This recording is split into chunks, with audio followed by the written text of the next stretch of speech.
Salut à tous, j'espère que vous allez bien.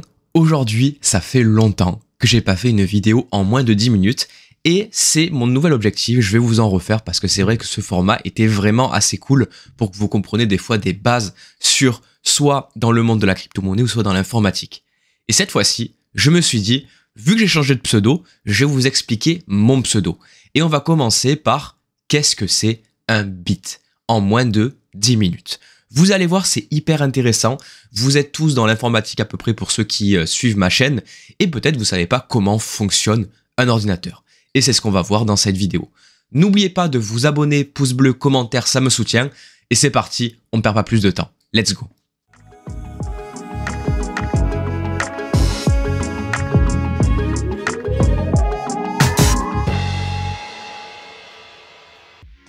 Alors, comme je vous ai dit dans l'intro, un bit, c'est vraiment la base de l'informatique et même de la technologie en général. Tout fonctionne grâce à ça. Mais c'est quoi? C'est très simple. Déjà, un bit, c'est tout simplement la contraction de binary digit, qui veut tout simplement dire en français un chiffre binaire. Donc pour l'instant, je pense que vous avez compris le principe, c'est que ça va être du binaire, donc du 0 et du 1. Mais ça, on verra juste après. Déjà, il faut savoir qui l'a inventé. Le concept de bit a été introduit par donc Claude Shannon. Il en a parlé en 1948. En fait, Shannon a montré comment les systèmes électroniques pouvaient être utilisés pour transmettre des informations numériques, c'est-à-dire communiquer avec les autres ou même comprendre quelque chose. Comment l'ordinateur peut interpréter ce que l'on voit nous à l'écran ou même quand on envoie des photos. Mais revenons à nos moutons, revenons à nos fameux bits. Qu'est-ce que c'est? Comme je vous ai dit, c'est du binaire. Donc, un bit possède une valeur, qu'elle soit 1, ou soit 0, ou soit 0, ou soit 1. Il peut y avoir aucune autre variation au niveau des chiffres. Il ne peut pas y avoir un 2, un -1 ou un 3. C'est vraiment 0 ou 1. Donc, pour comprendre mieux, c'est un état. Par exemple, quand c'est 0, on va dire que vous dites la vérité, donc on va mettre vrai. Et quand un 1 s'affiche, ça va être faux. Ou par exemple, 0, la lumière est allumée, 1 est éteint. En fait, dans un ordinateur, ces bits sont représentés par des impulsions électriques ou des états magnétiques. Voilà un peu comment ça fonctionne au niveau de votre processeur. C'est via des petits transistors qui coupent et qui activent le courant. Et en coupant et en remettant le courant, ça permet de changer donc ce fameux bit donc en 0 ou en 1. Mais là, vous allez me dire, oui, c'est super ça, le 0 ou 1, mais j'aimerais bien savoir son utilité réelle. C'est très simple. En assemblant plusieurs bits, donc comme on a dit qu'il n'y avait que des 0 et des 1. Mais il peut y avoir des choses combinées, c'est-à-dire qu'on peut avoir un 0, 1, 0, 0, 0, 1, ainsi de suite, et on va dire que 5 bits peut donner quelque chose. Et c'est comme ça qu'en général on parle, parce que si on parle de 1 bit, c'est trop complexe. Donc on va parler plutôt d'une autre unité de mesure qui va être un octet. Je pense que vous avez déjà entendu parler, et un octet c'est composé de 8 bits, donc 8 chiffres de 0 ou de 1. Et il peut représenter donc 256 états différents. C'est quand même assez énorme, et ça permet donc de coder des lettres, des chiffres ou même des symboles.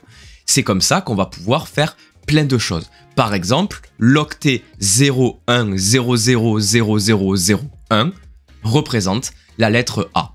Ça veut dire que quand vous écrivez sur votre ordinateur la lettre A, vous écrivez finalement derrière, mais vous ne le voyez pas, vous écrivez 01000001. C'est quand même assez impressionnant. Ça veut dire que quand vous écrivez vraiment un grand texte, à la fin, vous avez que des zéros. Mais vous, vu que vous ne savez pas lire le binaire, l'ordinateur, lui, va l'afficher d'une façon beaucoup plus propre pour que ça soit plus simple. Pour que vous compreniez encore mieux, on va faire un test assez rigolo, c'est qu'on va transformer du texte en binaire pour que vous compreniez comment ça marche. Regardez, je vais dire par exemple « Salut, je suis Cubichain ». Donc j'ai écrit ça de façon textuelle, comme on connaît tous les jours. Mais lui, l'ordinateur, va voir ça.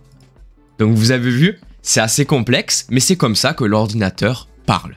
Et c'est comme ça aussi qu'on arrive à certaines restrictions. C'est pour ça qu'on parle actuellement d'ordinateur quantique qui va grandement augmenter donc ces fameuses variations. Mais ça, on le verra dans une nouvelle vidéo, vous allez voir, hyper intéressant pour finir un peu, on va dire mon pseudo, parce que dans mon pseudo il y a bit, mais il y a aussi qubit. Et qubit, c'est tout ce qui est ordinateur quantique. Mais ça, on le verra plus tard.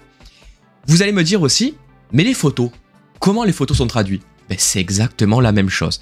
Alors, j'ai pas du tout d'exemple pour vous montrer, à part si j'en trouve un, je l'afficherai maintenant. Mais si vous prenez une photo, la photo derrière est automatiquement traduite aussi en binaire. Lui, l'ordinateur ne va pas comprendre la photo. Il sait que c'est une photo, par exemple en JPEG ou en PNG, mais tout ça, c'est traduit en binaire. Voilà un peu comment ça marche. Ça veut dire que si vous envoyez une photo à quelqu'un, vous n'envoyez pas vraiment la photo. Vous envoyez des chiffres et ces chiffres après sont traduits et ça donne la photo. Mais il faut que je vous parle aussi d'autres choses. Vous avez déjà entendu parler de byte, donc B-Y-T-E. Là, on parle de bit, mais il y a aussi byte. Qu'est-ce que c'est? Non, c'est pas une traduction en anglais vers du français et tout. Non, non, c'est juste qu'un byte est en fait un octet, tout simplement. Et donc, quand des fois vous faites des speed tests et que vous voyez que la variation n'est pas la même que celle qui vous est affichée, c'est normal aussi, parce qu'en fait vous êtes en byte, donc sur une autre mesure.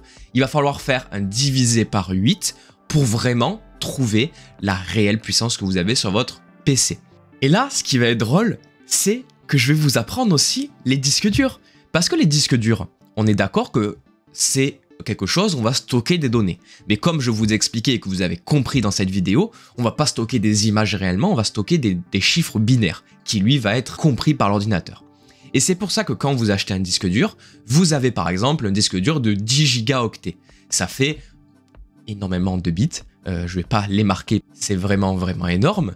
Mais ce que je veux dire, c'est que par exemple, vous achetez un disque dur, pour simplifier, de 10 octets, ça veut dire que vous allez avoir 80 chiffres binaires, donc 01, 01. Parce qu'on a dit que 1 octet, c'était égal à 8 donc chiffres, donc 0 ou 1. Et donc si on fait 10 fois 8, ça fait 80. Et maintenant, vous avez compris le fonctionnement. Si on prend 1 giga, c'est beaucoup plus gros, ça va faire peut-être plus de 1000 petits bits, etc., etc. Et c'est pour ça que maintenant, avec nos disques durs de 1 Tera, vous imaginez bien, si j'écris le chiffre, ça va dépasser de mon écran, mais le fonctionnement, il est comme ça. Je pense que honnêtement, ça vous a beaucoup aidé et que vous allez comprendre, mais grâce à ça, vous avez aussi compris que quand vous envoyez des images, quand l'image fait 1 méga, derrière, vous allez calculer maintenant le nombre de petits bits qu'il y a. Et en fait, c'est énorme et on s'en rend pas compte, mais quand on parle de film qui fait 1 à 10 gigas, bon, 10 gigas c'est quand même assez énorme, mais ça fait énormément, donc de bits, même d'octets à traiter. Voilà un peu pour tout ça, c'est pour ça que maintenant on crée donc Tera, Giga, pour, au lieu de parler en puissance, sinon je crois que pour Giga c'est 10 puissance 9, Tera c'est 10 puissance 12, et tout ça c'est en octets. Donc après en binaire c'est encore plus, bref. J'espère que cette vidéo vous a plu, elle était vraiment cool à tourner, j'ai essayé d'être le plus, on va dire, j'ai essayé de vulgariser le plus possible, je vous ai mis plein de photos pour que vous compreniez au mieux. N'hésitez pas à me dire dans les commentaires votre avis de cette vidéo. Je sais que j'ai beaucoup vulgarisé, il y a des choses plus complexes avec plusieurs préfixes, etc. Mais c'est le mieux pour comprendre surtout la base et pour pas se prendre la tête. On se retrouve aussi bientôt donc pour vous parler des fameux qubits. Là, franchement, ça va vous retourner la tête parce que c'est pas du tout le même fonctionnement. Il y a un système de 3D et de 3 dimensions au niveau de l'octet. Il y a beaucoup d'états. Là, on se retrouve avec juste vrai ou faux, mais en qubit, donc en ordinateur quantique, vous allez avoir plein d'états selon la position dans l'espace où est l'octet. C'est hyper intéressant aussi et je vous ferai ça bientôt. J'espère que cette vidéo vous a plu. N'oubliez pas, pouce bleu, commentaire, un abonnement, ça permet de me soutenir. Et je vous dis à la prochaine. Ciao tout le monde.